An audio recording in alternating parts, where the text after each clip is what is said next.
ciência é uma das maiores conquistas da humanidade. Ela nos permitiu entender o mundo ao nosso redor e melhorar nossas vidas de maneira incrível. No entanto, muitas vezes as pessoas acreditam em mitos que não têm base científica alguma. Esses mitos são histórias fictícias que foram criadas para dar ênfase a uma história ou contexto. É importante lembrar que a ciência é baseada em fatos e evidências concretas e não em histórias inventadas.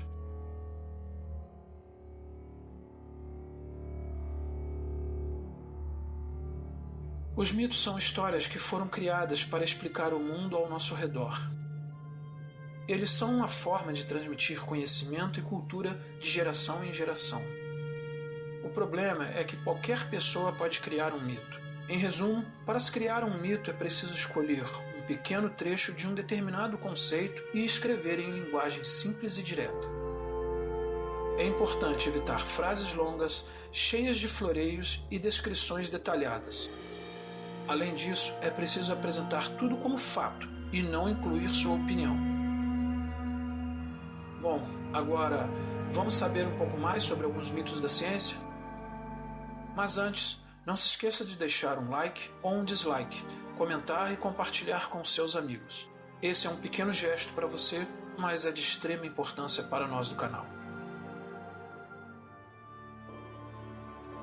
O ser humano usa apenas 10% do cérebro. Acredita-se que esse mito surgiu a partir de um artigo escrito por William James e Boris Sidis em 1880, referente à teoria da reserva de energia. William James, em muitas das suas palestras, explicava o conceito de que muitas pessoas não usam todo o potencial físico e mental do seu cérebro. Esse conceito foi muito difundido ao longo dos anos, mas em 1920 ele ganhou notoriedade dentro de um movimento de autoajuda, onde muitos interpretam como o ser humano só usa 10% do seu cérebro. O que na verdade é uma interpretação errada do conceito. Estamos utilizando o nosso cérebro o tempo todo, mesmo quando não estamos fazendo determinadas atividades mais específicas. Por exemplo, mesmo estando sentado aqui escrevendo o roteiro para esse vídeo, a parte do meu cérebro que controla o movimento das minhas pernas está ligado. A diferença é que o meu cérebro não está utilizando com potencialidade a região que controla o movimento das minhas pernas, porque afinal eu estou sentado, mas ele está sendo utilizado, tanto para controlar meus batimentos cardíacos, minha respiração, minha coordenação motora para escrever este texto e por aí vai. Então, essa ideia de que só usamos 10% do nosso cérebro tornou-se uma crença popular, levando a acreditar que, se todo o cérebro for utilizado em 100% de sua capacidade, o indivíduo desfrutaria de habilidades sobrenaturais, o que infelizmente é uma grande besteira, não para quem cria esse tipo de conteúdo, e sim para aqueles que consomem. Um lado do cérebro controla a criatividade e o outro controla a razão. Aproveitando o mito anterior, esse é um dos mais populares também, de que um lado do cérebro controla a criatividade e o outro controla a razão. Essa é mais uma crença que as pessoas têm e que não possui base científica alguma. O cérebro humano é um órgão complexo e não é dividido em duas partes de controle que gerenciam a criatividade e a razão. É claro que fisicamente existe o hemisfério esquerdo e direito, mas não existe fato científico algum de que esses hemisférios controlem a criatividade em um e assuntos mais racionais no outro.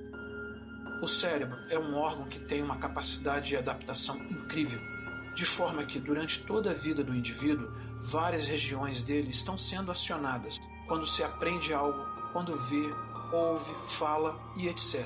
E com isso, umas regiões do cérebro são mais acionadas que as outras. Por isso, na falta de alguma região, outras serão acionadas para suprir essa perda. Ambas as habilidades são controladas por várias áreas do cérebro que trabalham em conjunto. Existem registros médicos de pessoas que precisaram passar por cirurgias cerebrais e hoje estão vivendo com apenas um dos hemisférios. A recuperação do paciente é um processo lento, de médio a longo prazo, para a readaptação e, com isso, outras áreas do cérebro sejam reativadas e as funções sejam reestabelecidas. Se o homem veio do macaco, por que ainda tem macaco na natureza? A teoria da evolução não afirma que o homem veio do macaco. O homem e o macaco, assim como todos os seres vivos, compartilham ancestrais comuns. Os macacos continuam existindo porque eles são resultados de evolução do seu ancestral comum com o homem. O Homo sapiens não é um descendente direto dos chimpanzés ou de algum outro primata moderno. Uma moeda caindo de uma grande altura é capaz de matar alguém?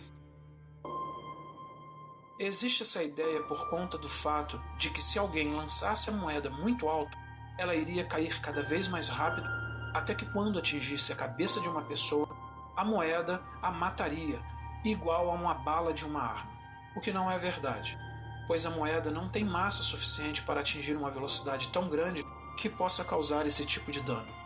A força gravitacional do planeta age de acordo com a massa do objeto que está sendo atraído. Além disso, o objeto encontra a resistência do ar, fazendo com que a velocidade atinja um ponto limite e se estabilize.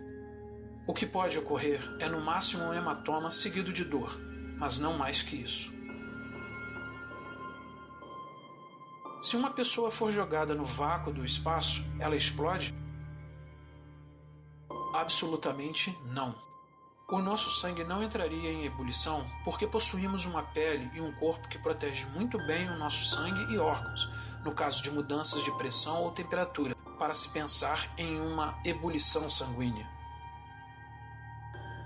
Acontece é que no vácuo, primeiramente, morreríamos pela falta de oxigênio do que qualquer outra coisa relacionada à pressão ou frio. Outra forma de morte, e sim horrível também, é a radiação solar. Aqui no nosso planeta, ainda estamos protegidos dos efeitos da radiação solar graças à atmosfera e ao campo magnético. Não tem gravidade no espaço e por isso os astronautas flutuam. A gravidade é uma força que existe em todo o cosmos e é responsável por manter os planetas em órbita ao redor do Sol e as estrelas em suas galáxias. No espaço, a gravidade ainda existe, mas é muito fraca do que na superfície da Terra, chamada de microgravidade. A microgravidade é a condição de aparente leveza dos corpos provocada por uma fraca pressão gravitacional, como é experimentada pelos tripulantes de uma nave em manobra orbital. Ou seja, existe sim gravidade no espaço. O mito de que o homem não foi à Lua. Além de ser um mito histórico, eu considero como um mito da ciência, por conta dos desenvolvimentos tecnológicos. É um dos assuntos mais polêmicos, pois envolve teorias da conspiração contra a NASA, Illuminatis e até diretores de cinema hollywoodiano. Criou-se uma crença no início dos anos 70 de que o ex-cineasta fez uma filmagem cinematográfica para a NASA da chegada de astronautas na Lua. Liftoff of Space Shuttle Atlantis on mission to build, resupply, and to do research on the International Space Station.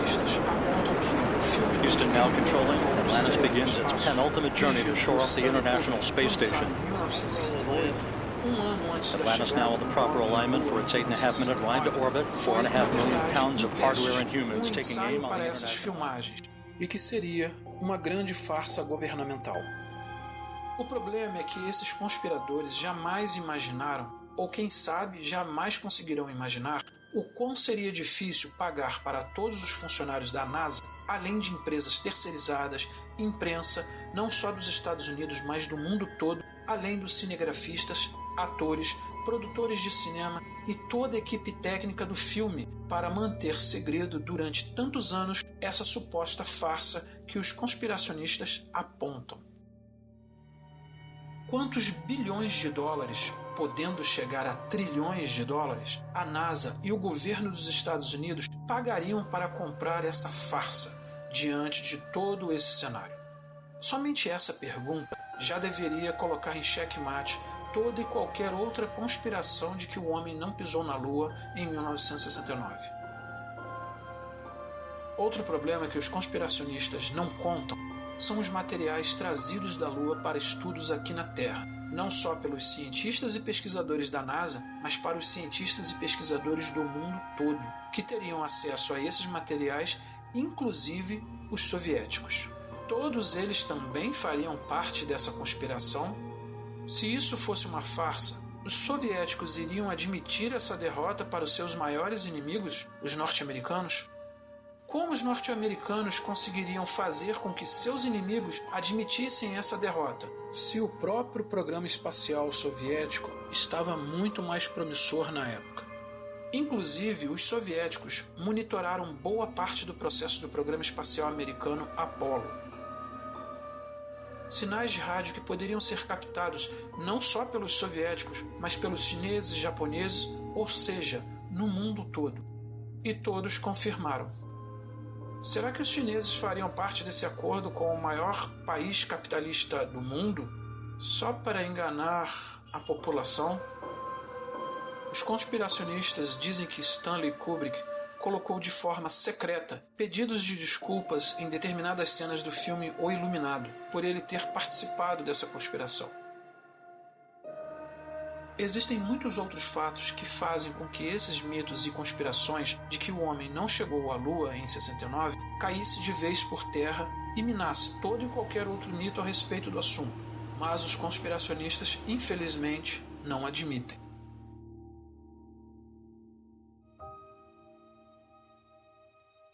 Gostaria de lembrar que é mega saudável duvidarmos do mundo que é apresentado aos nossos olhos.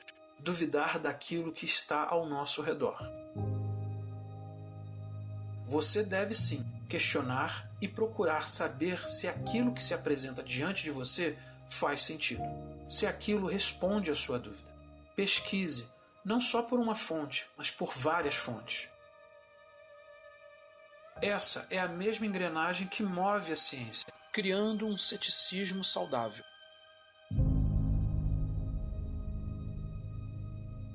Por isso vou dizer novamente, duvide, mas não se esqueça que à medida em que são feitos os questionamentos, você também deve procurar essas respostas, e quanto mais profunda for a sua dúvida, a busca também deve ser mais profunda.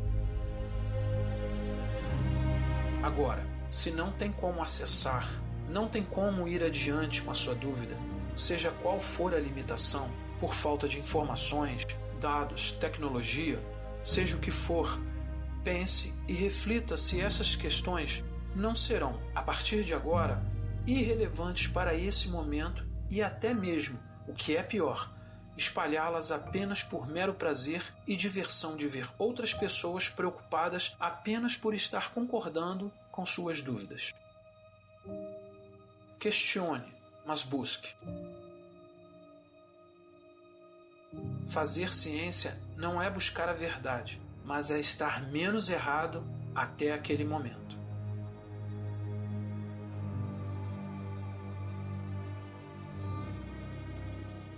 E aí, o que você pensa desse assunto? Fique à vontade para deixar aí nos comentários a sua opinião sempre educada. Com certeza, ela soma demais para todos nós. Eu sou Christian Durden, entusiasta do conhecimento e do aprendizado. Inscreva-se no canal e ative suas notificações. Não se esqueça também de deixar o seu like ou dislike. De qualquer forma, é um gesto simples para você, mas é mega importante para o canal. Um mega abraço a todos e até mais.